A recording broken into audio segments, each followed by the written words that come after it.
Sai Sanjeevani hospital, station road, Sitapur. Sitapur का पहला multi speciality hospital, जहां आपको जनरल फिजिशियन, हड्डी रोग, स्त्री रोग, जनरल सर्जरी, नाक कान गला और न्यूरो के डॉक्टर उपलब्ध हैं। साई संजीवनी में आयुष्मान कार्ड धारकों का मुफ्त इलाज और टीपीए कार्ड धारकों के लिए कैशलेस सुविधा उपलब्ध की गई है। हॉस्पिटल में आईसीयू, वेंटिलेटर, बाईपैप व डायलिसिस की सुविधा भी उपलब्ध है। Sai Sanjeevani hospital, station road, Sitapur. At Singhania Educational Institute, we're not just prepared for the future, we're actively shaping it with technology and innovation. We are preparing to lead tomorrow. Singhania Educational Institute, cultivating knowledge. Uttar Pradesh के संभल दंगे मामले पर Samajwadi party के सांसद जियाउर रहमान बर्क मंगलवार को SIT के सामने पेश हुए। इसके पहले वह संभल कोतवाली भी पहुंचे थे। एसआईटी की टीम ने सपा सांसद से करीब 2.25 घंटे तक पूछताछ की।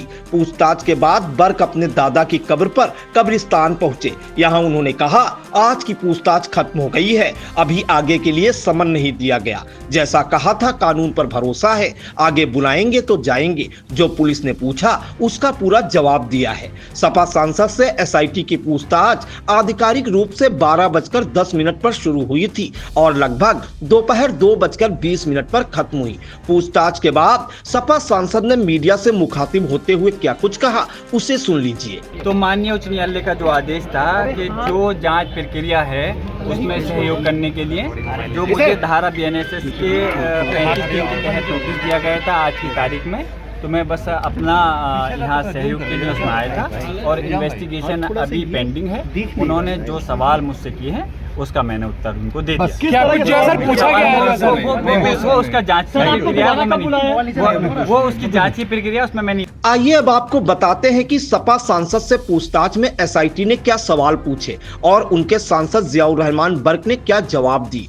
मीडिया सूत्रों के मुताबिक एसआईटी ने पहला सवाल पूछा कि 19 नवंबर को जब पहले दिन सर्वे हुआ था तब आप भीड़ के साथ पहुंचे थे, किसने आपको बुलाया था और क्या ये भीड़ आपने इकट्ठा की थी। इस पर सांसद ने जवाब दिया, मुझे सबसे पहले तो टीवी चैनल से पता चला था कि जामा मस्जिद का सर्वे हो रहा है। ऐसे में मैं अपने पीए के साथ वहां पहुंचा था। भीड़ पहले से ही इकट्ठा थी और मैंने तो उन्हें समझाया था कि अदालत की कार्रवाई है, होने दीजिए। जिस पर एसआईटी का सवाल रहा, उस वक्त जो पुलिस अफसर और आम लोग मौजूद थे उन्होंने पुलिस के सामने बयान दिया कि सर्वे के पहले दिन आपने भीड़ को अपने भाषण से भड़काया था।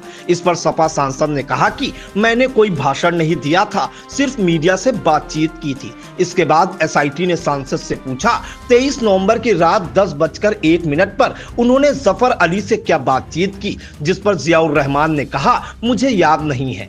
एसआईटी ने अगला सवाल किया, आपने 2.5 घंटे बाद फिर जफर अली से व्हाट्सएप कॉल पर 12:32 पर बातचीत की थी। लंबी बातचीत थी, वो तो याद होगा। और इस दौरान एसआईटी ने व्हाट्सएप कॉल के स्क्रीनशॉट भी दिखाए। इस पर जियाउर रहमान ने जवाब दिया, हाँ, जफर अली ने बताया था कि सुबह सुबह सर्वे करने टीम आएगी। ऐसे में मैंने कहा था कि मैं बाहर हूँ, शांति से सारा सर्वे करवा देना। एसआईटी ने पूछा, फिर रात 10:01 पर क्या बातचीत हुई थी। तो संभल सांसद ने जवाब दिया, उस वक्त जफर अली ने पूछा था कि मैं कहाँ हूँ, तो मैंने बताया था कि बाहर हूँ और कहा था थोड़ी देर में कॉल करूंगा। इस पर एसआईटी ने संभल सांसद से कहा कि जफर अली ने पुलिस को दिए बयान में कहा है कि आपने उनसे कहा था कि भीड़ इकट्ठा करो और किसी कीमत पर सर्वे ना होने पाए। जिस पर जियाउर रहमान ने बताया, मैंने ऐसा कुछ नहीं कहा और कोई भीड़ मैंने नहीं इकट्ठा की थी। फिर एसआईटी ने पूछा, तो भीड़ किसने इकट्ठा की थी। जियाउर रहमान ने जवाब दिया, मुझे नहीं पता, मैं उस दिन प्रदेश के बाहर था। एसआईटी ने पूछा, आप 24 नवंबर को कहाँ थे। जियाउर रहमान ने कहा, मैं आउट ऑफ स्टेट था। एसआईटी ने पूछा, कहां आउट ऑफ स्टेट। तो सांसद ने बताया, बेंगलुरु में था, एक कार्यक्रम में गया था। जिस पर एसआईटी ने सवाल दागा कि पुलिस की गिरफ्त में कई अभियुक्तों ने बयान दिए हैं कि आप संभल में ही थे और उनके साथ फोन पर बातचीत कर रहे थे, जिससे इनकार करते हुए संभल सांसद ने कहा, नहीं, मैं बेंगलुरु में था और मैं सांसद हूं, जिसका भी कॉल आता है मैं उठाता हूं।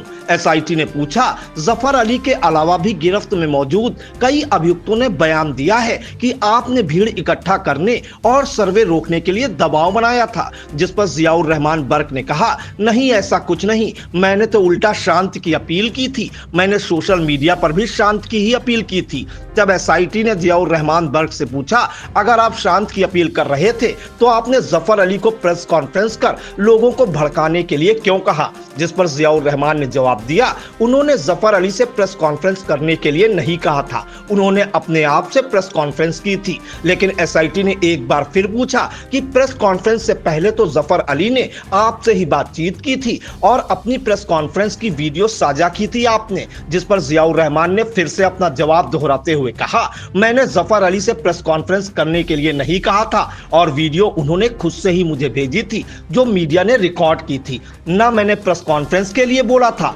और न ही वीडियो मांगी थी। एसआईटी ने फिर सांसद से पूछा कि 24 नवंबर के सुबह 7 से 10 बजे के बीच आपने किससे बातचीत की थी? जिस पर जियाउर रहमान ने जवाब दिया कि उन्हें याद नहीं है।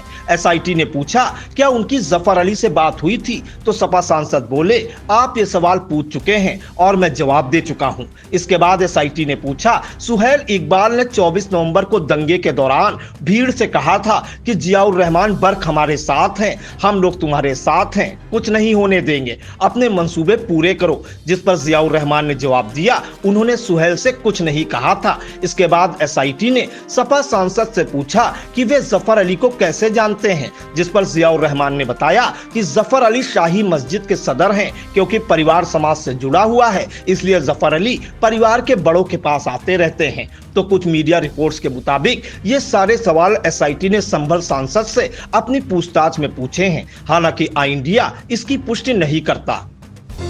Sagar School is a place where we ponder our kids with care and creativity. We provide students the room to explore their imaginations and enhance their education.